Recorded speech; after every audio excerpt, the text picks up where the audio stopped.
আমাদের channel zero আওয়ারে স্বাগত। আমাদের এই চ্যানেল মূলত সাংবাদিকতা নিয়ে যারা পড়াশোনা করছে স্নাতক এবং স্নাতকোত্তরে বাংলা ভাষায়, মূলত তাদের জন্য। একটা জিনিস গত কয়েক বছর ধরেই লক্ষ্য করা যাচ্ছে, বেশ কয়েক বছর ধরে, যে প্রচুর ছেলেমেয়ে সাংবাদিকতা পড়তে আসছে, বিশেষত স্নাতক স্তরে অনার্স নিয়ে, পাস নিয়েও আসছে। তো আগ্রহ নানা রকমের। হয়তো এই প্রশ্নটা যদি করা যায় যে সাংবাদিকতা তুমি পড়তে এসছো কেন, আমি জানি না কতজন খুব গুছিয়ে উত্তর দিতে পারবে। আমার অভিজ্ঞতায় যেটা আমি দেখেছি সেখান থেকেই বলি যে আমাদের চারপাশে এখন সংবাদ মাধ্যমের ছড়াছড়ি। খবরের কাগজ তো ছিলই, ম্যাগাজিনও কিছু আছে, তারপরে এসছে 24 ঘন্টার টিভি চ্যানেল, তারপরে এখন ডিজিটাল মিডিয়া। এবং বিশেষত টিভি চ্যানেল, ডিজিটাল মিডিয়া, তার তো একটা ভয়ঙ্কর আকর্ষণ বা মারাত্মক আকর্ষণ আছেই, প্রবল আকর্ষণ আছে, হয়তো ভয়ঙ্কর শব্দটা বলা ভুল। এবং খানিকটা কি এরকম যে ওই টিভি ক্যামেরার সামনে আমি একজন রিপোর্টার হিসেবে নিজেকে প্লেস করব, আমাকে সবাই দেখবে, তার জন্য পড়তে আসা হলে ক্ষতি নেই, ভাবনাটা যদি থাকে।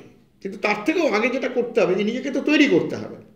এখন এই সাংবাদিকতা অনার্স নিয়ে যারা পড়তে আসছো, প্রথম যখন শুরু হচ্ছে তখন থেকেই আসলে সাংবাদিকতা পড়ার জন্য একটা মানসিক গঠন থাকা দরকার। ভাবনাটা এইখান থেকে শুরু করতে হবে।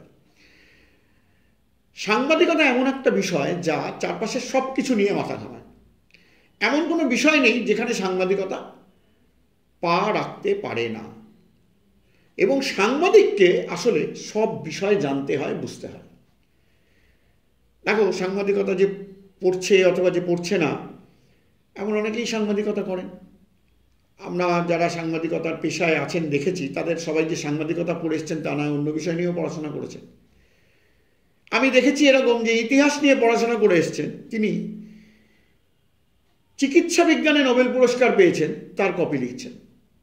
চিকিৎসা বিজ্ঞানে নোবেল পুরস্কার পেয়েছেন শুধু এটুকু তো নয়, চিকিৎসা বিজ্ঞানে তিনি কেন নোবেল পুরস্কার পেয়েছেন সেটাও তাকে পাঠকের উপযোগী করে ব্যাখ্যা করে কপি লিখতে হচ্ছে।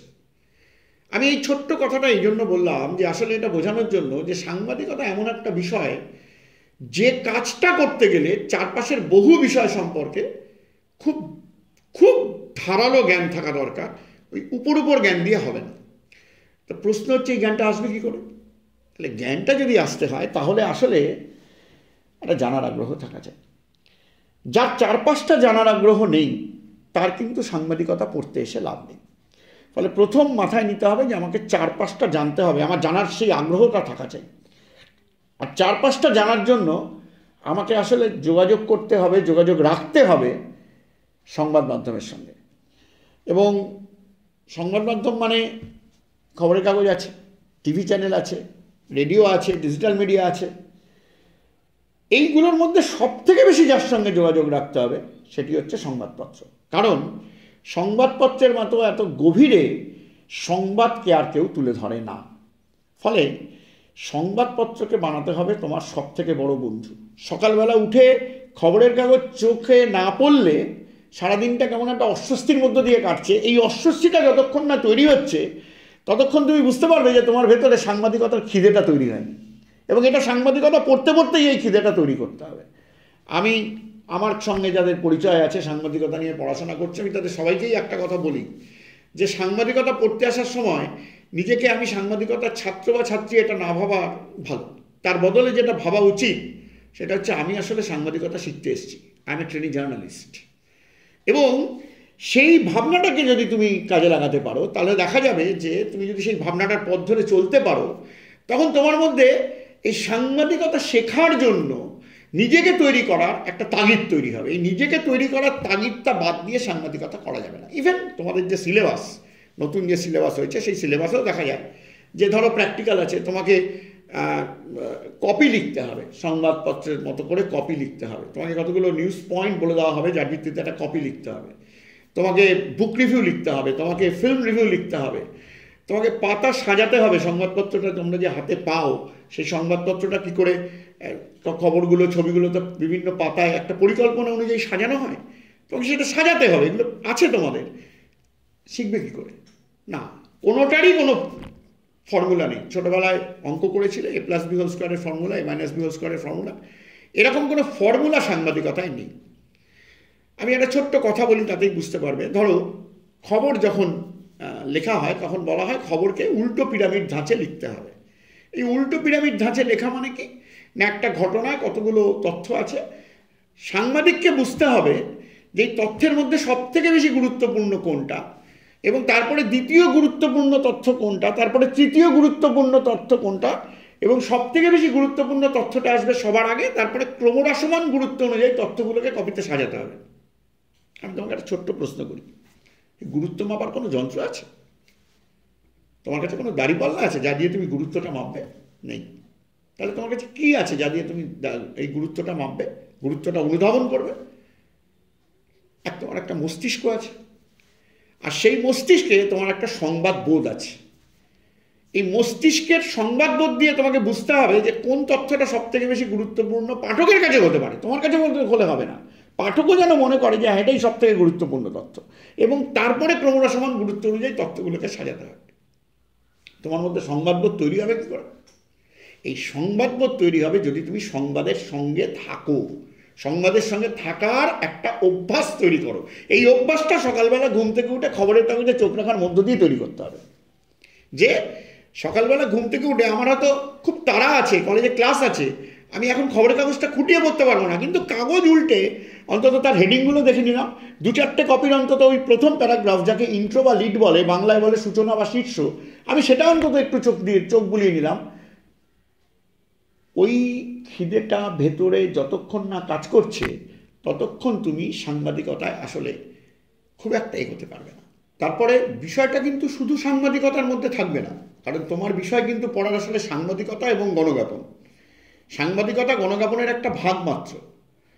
তুমি এই অনার্স পড়তে আসছো বা তারপরে যদি মাস্টার ডিগ্রি পড়তে যাও, তোমাকে এই সাংবাদিকতার সঙ্গে সঙ্গেই পড়তে হবে কিন্তু বিজ্ঞাপন, তোমাকে পড়তে হবে জনসংযোগ, তোমাকে পড়তে হবে চলচ্চিত্র নিয়ে, এবং তোমাকে পড়তে হবে গণজ্ঞাপনের নানান দিক নিয়ে।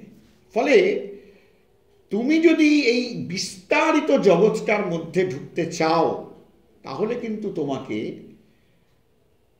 একটা থরো স্টাডির মধ্য দিয়ে যেতে হবে। অনেকে মনে করে যে সাংবাদিকতা কাজটা খুব সোজা, সাংবাদিকতা পড়াটাও খুব সোজা। একেবারেই তা নয়।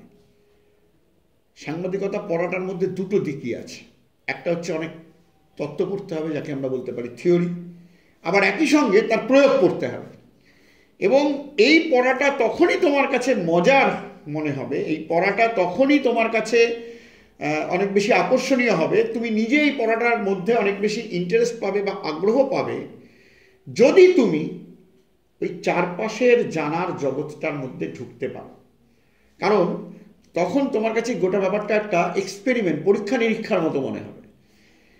এবং এই জায়গাটাকে পৌঁছানোর জন্যই আমি এই কথাটায় খুব জোর দিতে চাই যে প্রতিদিন সংবাদপত্র পড়ার অভ্যাস চাই, সংবাদপত্রকে বন্ধু বানাতে হবে।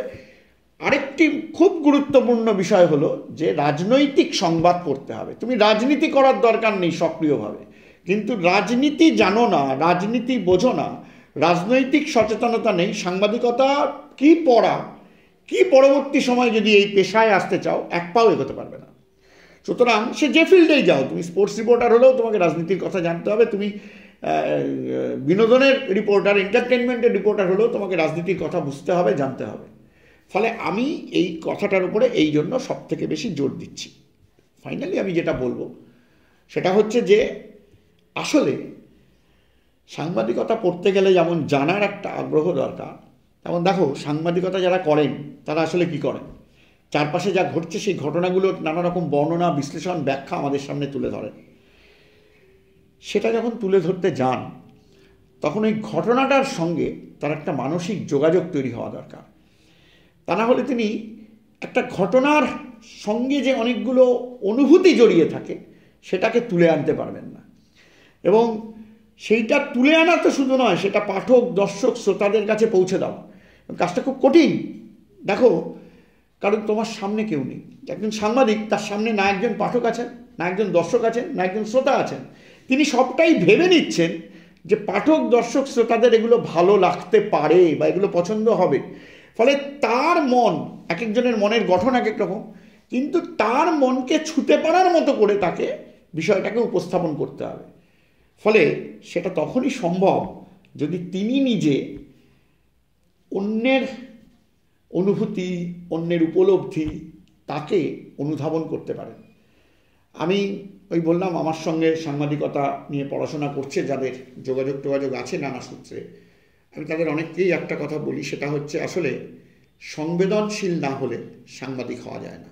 এই সংবেদনশীল হওয়া মানে অন্যের জন্য উপলব্ধি, অন্যকে নিয়ে ভাবনা। ছোট্ট উদাহরণ দিই, যে ট্রেনে যাচ্ছ, তোমার ট্রেনটা 2 নম্বর প্ল্যাটফর্মে দাঁড়িয়ে আছে, 4 নম্বর প্ল্যাটফর্মে দেখতে পাচ্ছ একজন মা, তিনি ওই প্ল্যাটফর্মের ওপরেই উনুন জেলে রান্না করছেন, আর পাশে তার একটা বাচ্চা মেয়ে বসে আছে, মা রান্না হলে খাবে। অনেকেই দেখছে, তুমিও দেখছো। কী ভাবনা হতে পারে তোমার? তুমি হয়তো ভাবছো যে ইস, এদের একটা ঘর নেই, এরকম ধুলোবালির মধ্যে রান্না করে এগুলোই খায়, হ্যাঁ কীভাবে থাকে এইটুকু। না, বাড়তি একটা ভাবনা, এই ভাবনাটা তোমার মধ্যে কাজ করবে। আচ্ছা, এই মেয়েটা বড় হলে একটা সুস্থ জীবন পাবে তো? পাচার হয়ে যাবে না তো? আচ্ছা, এই মেয়েদের ভবিষ্যৎ কী হয়? এই যে ভাবনাটা তোমার মধ্যে কাজ করবে, নিজের ভেতরে একটা ভাবনাকে তৈরি করতে হবে।